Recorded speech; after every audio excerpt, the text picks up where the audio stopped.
안녕하세요. 구남식 목사입니다. 오늘 전해드릴 본 말씀은 요나서 4장 5절에서 11절의 말씀입니다. 요나가 성읍에서 나가서 그 성읍 동쪽에 앉아 거기서 자기를 위하여 초막을 짓고 그 성읍에 무슨 일이 일어나는가를 보려고 그 그늘 아래에 앉았더라. 하나님 여호와께서 박넝쿨을 예비하사 요나를 가리게 하셨으니 이는 그의 머리를 위하여 그늘이 지게 하며 그의 괴로움을 면하게 하려 하심이었더라. 요나가 박넝쿨로 말미암아 크게 기뻐하였더니 하나님이 벌레를 예비하사 이튿날 새벽에 그 박넝쿨을 갉아먹게 하심에 시드니라. 해가 뜰 때에 하나님이 뜨거운 동풍을 예비하셨고 해는 요나의 머리에 쪼임에 요나가 혼미하여 스스로 죽기를 구하여 이르되 사는 것보다 죽는 것이 내게 나으니이다 하니라. 하나님이 요나에게 이르시되 네가 이 박넝쿨로 말미암아 성내는 것이 어찌 옳으냐 하시니 그가 대답하되 내가 성내어 죽기까지 할지라도 옳으니이다 하니라. 여호와께서 이르시되 네가 수고도 아니하였고 재배도 아니하였고 하룻밤에 났다가 하룻밤에 말라버린 이 박넝쿨을 아꼈거든.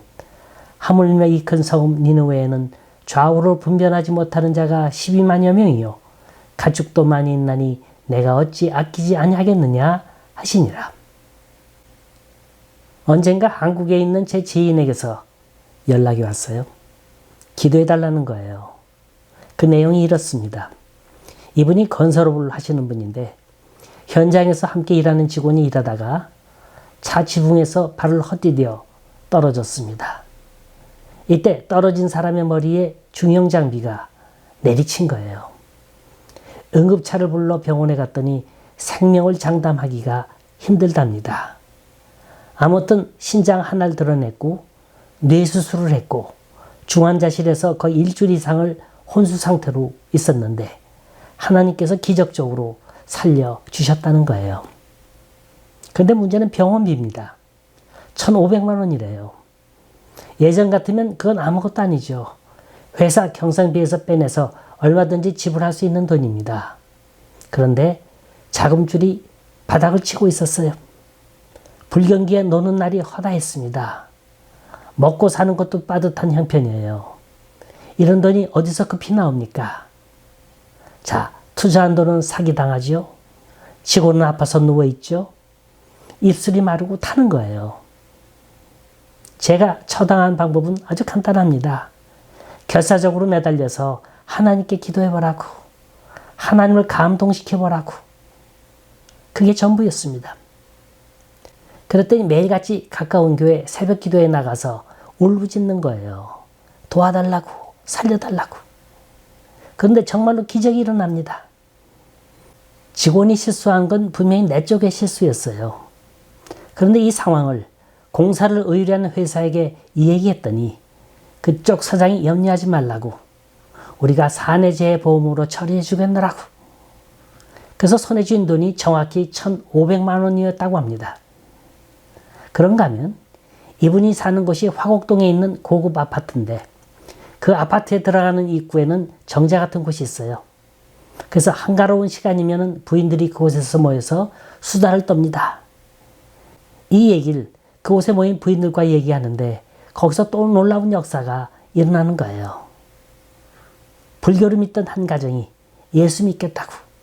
그래서 다음 주일에 그 가정과 함께 교회에 나간답니다. 그런 전화였어요. 전 그분에게 그랬어요. 이제부터 시작이라고. 지금은 물질의 회복이 문제가 아니라 그 가정이 하나님 앞에 바로 서는 게 급선무라고. 예전의 모습은 다 버리라고. 하나님 앞에 올바로 서면 하나님께서 인도하실 거라고. 정말로 그렇게 했더니 그동안 불안했던 마음이 그렇게 평안스러울 수가 없다는 겁니다. 이분과 한동안 얘기를 나누면서 전 마치 요나서를 보는 것 같았습니다. 요나서는 각 장마다 특징이 있어요. 제1장은 도망치는 요나, 제2장은 물고기 뱃속에서 회개하는 요나, 제3장은 위대한 부흥의 역사를 일으키는 요나. 요나서가 여기서 끝났더라면 참으로 금상첨화일 텐데 4장 한 장을 더 첨부시키므로 왜 요나서가 전개되었는가를 묻고 있습니다. 그리고 이 사건에 숨겨진 하나님의 참뜻이 뭔지를 알려주고 있습니다. 요나서는 글자 그대로 선지자 요나의 얘기가 아니라 바로 요나, 나 자신, 우리들의 얘기입니다. 그나, 우리나 하나 다를 것 없는 존재라는 거예요. 우리가 지금까지 보아왔지만 이 요나 얼마나 변화무쌍한 존재입니까? 하루는 성내고 하루는 좋다고 낄낄대고 그러다가 또다시 기분 나쁘다고 투덜대고 언제 어떻게 변할지 모르는 감정의 동물이 요나입니다. 참 하나님도 인내가 대단하신 분이지. 이런 망나니 일을 끝까지 참으셔서 끝낸 그 일을 그를 통해 이루시고야만 합니다. 그렇다면 요나서 4장을 통틀어서 요나서에 대한 주제를 한마디로 내려본다면 그게 뭡니까? 그건 하나님이 아끼시는 게 과연 뭐냐 하는 거예요. 이걸 가르치시기 위해서 요나라는 인물을 등장시킨 거예요. 누가 그러더라고요. 인생은 마치 새끼를 꼬는 것과 같다고. 행복과 불행, 기쁨과 슬픔, 웃음과 울음이 서로 맞물려 새끼 꼬도 베베 꼬이면서 공존해 있어요. 웃는 것 같은데 그게 실은 웃음이 아니에요. 알고 보니까 그건 슬픔이었어요. 행복한 것 같았는데 알고 보니 그게 불행이었어요. 하루는 천국이었고 하루는 지옥이었어요. 또 그 다음 날은 나에게 언제 그런 일이 있었냐는 듯 잊고 삽니다. 이런 일이 죽을 때까지 계속 되풀이되면서 일어나는 거예요. 그 어느 누구 예외가 없어요. 그러면서 하나님께서 우리에게 끝내 가르쳐주고 싶은 게 뭘까요? 영어로 I love you. 난 널 사랑한다는 거예요. 이 you라는 건 everybody예요. 이스라엘이건 니느웨 백성이건 유대인이건 이방인이건 간에 누구든지입니다. 여기에 요 나도 포함되어 있는 거예요. 자, 오늘의 제목은 하나님이 아끼시는 것, 이게 뭐냐 하는 겁니다. 하나님이 이걸 가르쳐 주시기 위해서 요나라는 인물을 등장시키셨어요. 참으로 두드러진 인물입니다. 어쩌면 이렇게 튈 수가 없어요. 끝없이 하나님 속만 태우는 말썽꾸러기죠. 고집은 또 얼마나 센지, 이기심은 얼마나 많은지, 심지어 하나님에게까지 대항하겠다는 이 겁모르는 인물입니다. 본문 6절 보세요.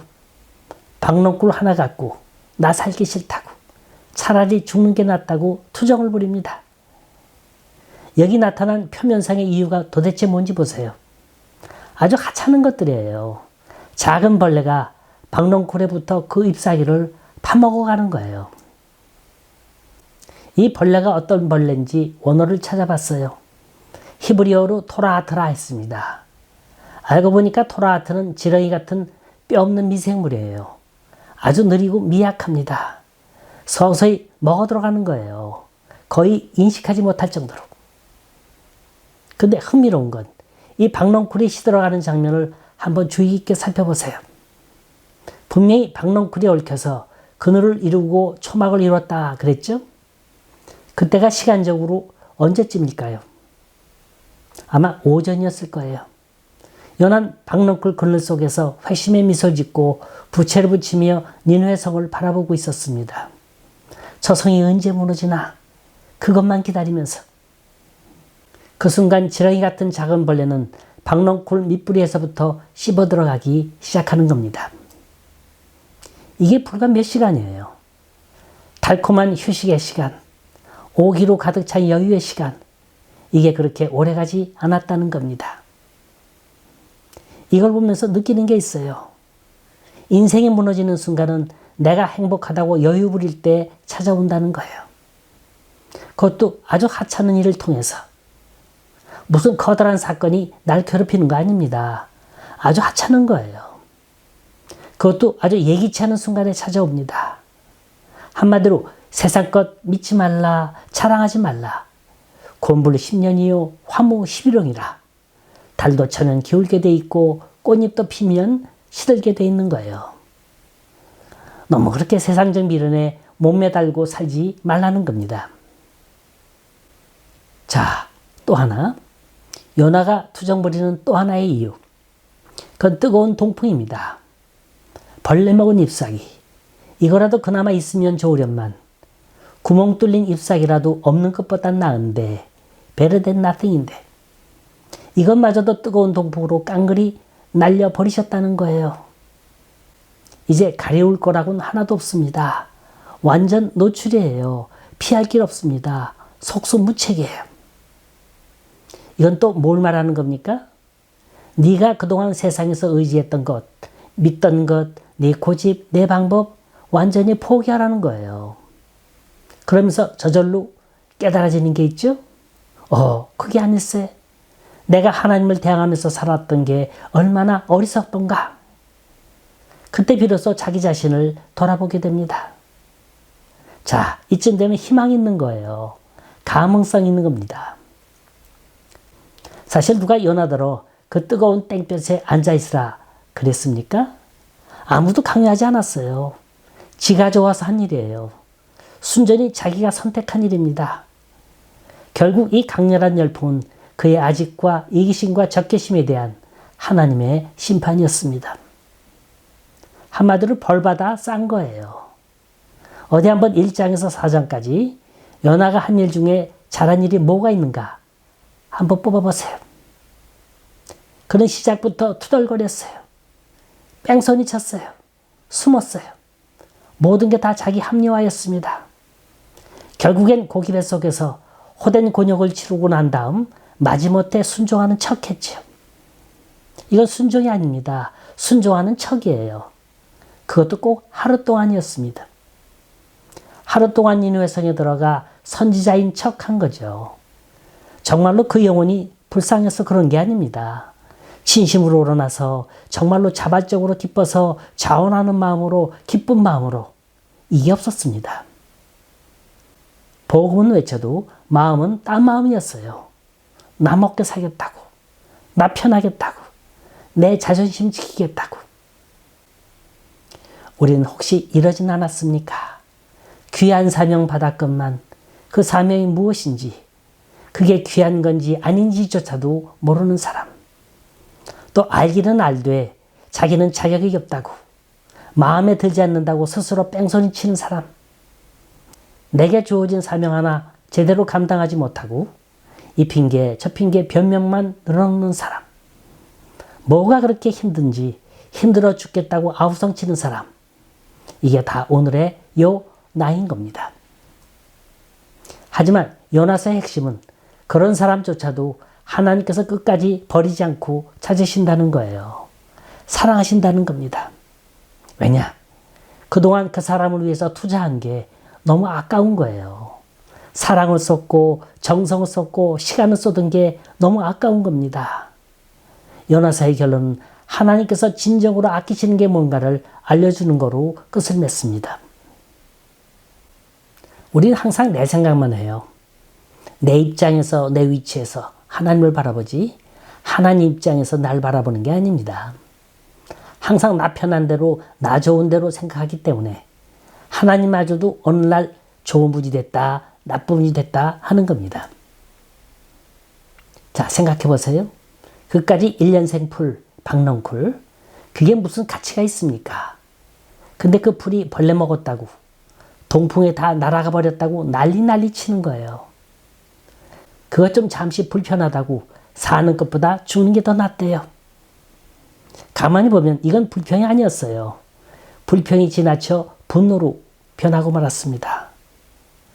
정말로 그가 그럴 권리가 있나요? 그럴 이유가 있는 겁니까?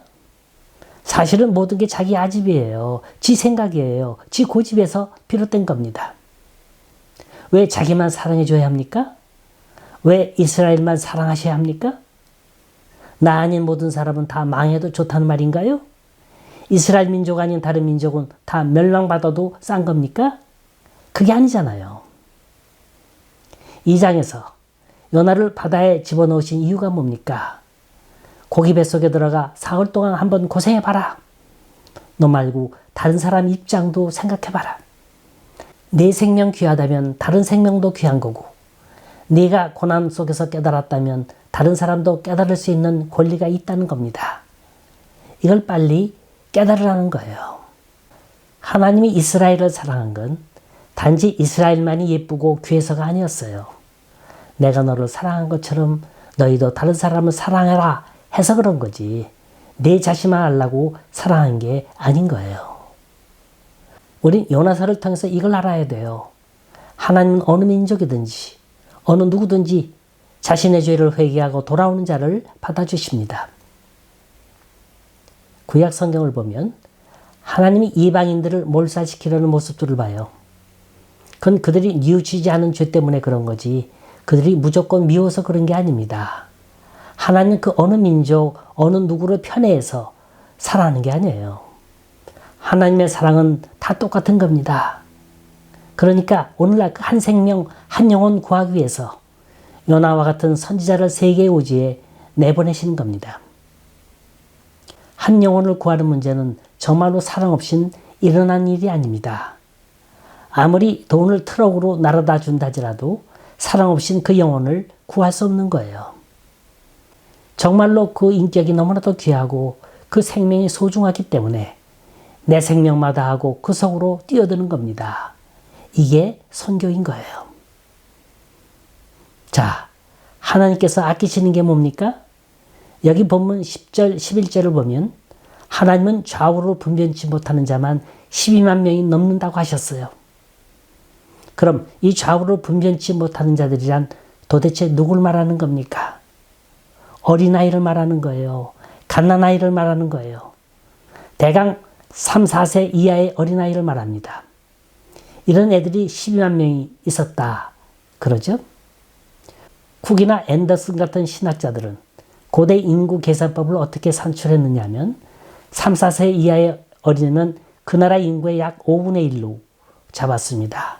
그러니까 어린아이가 12만이라면 니느웨 성에는 적어도 60만의 인구가 살았다는 얘기입니다. 그런데 그 민족이 회개하는 거예요. 자기 죄를 뉘우치는 거예요. 백성들 모두 다 붉은 베옷을 입고 제에 앉아 슬피 울며 금식하고 회개하는 거예요. 하나님 이 모습이 너무나도 기쁘고 좋은데 요나는 심통만 부렸어요. 분노를 터뜨렸어요. 일종의 오기였습니다. 내 재산이 소중한 만큼 다른 사람의 재산도 소중한 거고 내 시간이 소중한 것만큼 다른 사람의 시간도 소중한 거고 내 감정이 소중한 것만큼 다른 사람의 감정도 소중한 겁니다. 이걸 가르쳐주기 위해서 박농쿨을 등장시킨 거 아닙니까? 요나야, 너는 이 박농쿨 하나 하룻밤에 났다가 하룻밤에 없어지는 풀 한 포기를 이렇게 아꼈지만 나는 네가 그토록 망하기를 바라는 이 사람들, 어린아이들, 말 못하는 짐승까지도 소중히 여긴단다. 우리 인간이 무슨 낯짝으로, 무슨 권리로 하나님께 분노를 표할 수 있겠습니까? 우리가 뭐가 잘한 게 있다고, 우리에게 무슨 정의감이 남아있다고 다른 사람의 멸망을 요구할 수 있겠습니까? 너나 잘하세요예요. 다른 사람 변화시키기 전에 너 먼저 변화라는 겁니다. 그러면 돼요. 나 먼저 양보하면 돼요. 나 먼저 녹아지면 돼요. 나 먼저 낮아지면 됩니다. 이러면 미워할 사람도 없어요. 이해 못할 사람도 없고 용서 못할 사람도 없습니다. 하나님의 나라는 여기 있다 저기 있다 못하리니 바로 네 마음속에 있느니라. 바로 그 사랑의 현장에 용서의 현장에 하나님의 나라는 임하는 것임을 믿으시기 바랍니다. 우리 하나님이 친히 요나에게 찾아오셔서 결론적으로 물었던 질문을 되새겨 보시기 바랍니다. 3가지였어요. 첫째, 4장 4절에 네가 성냄이 오르냐? 라는 질문입니다. 니느웨 백성이 회개하는데 기뻐해야 할 일이지 네가 어째서 화내느냐는 거예요. 너 정말 그들 위해서 기도해봤니? 너 정말 그들의 영혼을 진정으로 사랑해봤니? 왜 우리는 나에게 주신 건 감사할 줄 모르고 내게 없는 것만 따지고 불평하는 겁니까? 전 이 소리가 이렇게 들려요. 내 주위를 한번 살펴봐라. 심장수술을 받는 사람 있지? 암과 투병하며 머리가 빠지도록 고통하는 사람들 있지? 너보다 큰 문제를 안고 가는 사람들이 얼마나 많으냐? 너 그 사람들을 위해 얼마만큼 기도해봤니? 너와 관계되는 일은 사소한 일이라 할지라도 그게 그렇게 중요하고 그렇지 않으면 나 몰라라 한다면 그것도 정의라 말할 수 있겠니? 내가 정말로 그런 말할 자격이 있는 사람이냐? 이 첫 번째 질문은 내가 누구냐? 그걸 알라는 질문이고요. 두 번째 질문은 9절이에요. 네가 이 박농쿨로 말미암아 성내는 것이 어찌 옳으냐? 하는 질문입니다. 요나는 마치 자기가 대단한 사람인 줄로 착각하고 있었어요. 자기가 외친 말 때문에 니느웨 성에서 회개 역사가 일어난 일을 보고 나도 이젠 보통 사람이 아니네? 나에게도 이런 점이 있었나? 나에게도 이런 능력이 있었나?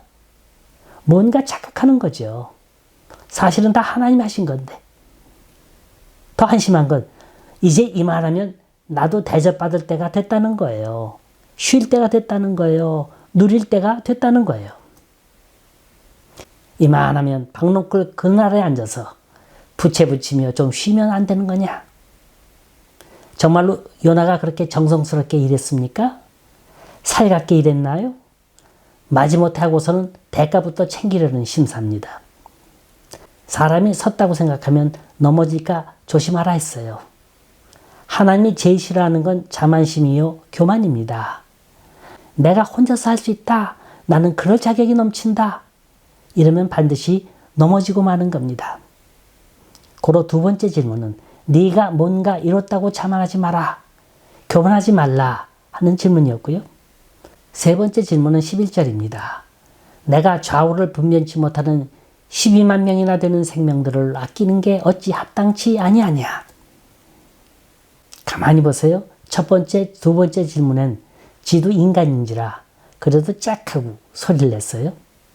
뭔가 자기 소리, 자기 주장, 자기 불평을 끄집어내고 말았습니다. 그런데 이 세 번째 질문에는 그만 입이 얼어붙고 말았습니다. 왜냐? 그 속에서 하나님의 깊은 사랑과 긍휼을 발견했기 때문에, 하나님과 내 생각과의 차이는 너무나도 엄청났기 때문에, 하나님의 계획과 내 계획은 너무나 달랐기 때문에, 바로 이런 이유 때문에 이 못난 나를 부르신 거였구나. 모든 게 거울처럼 밝게 드러나는 거예요.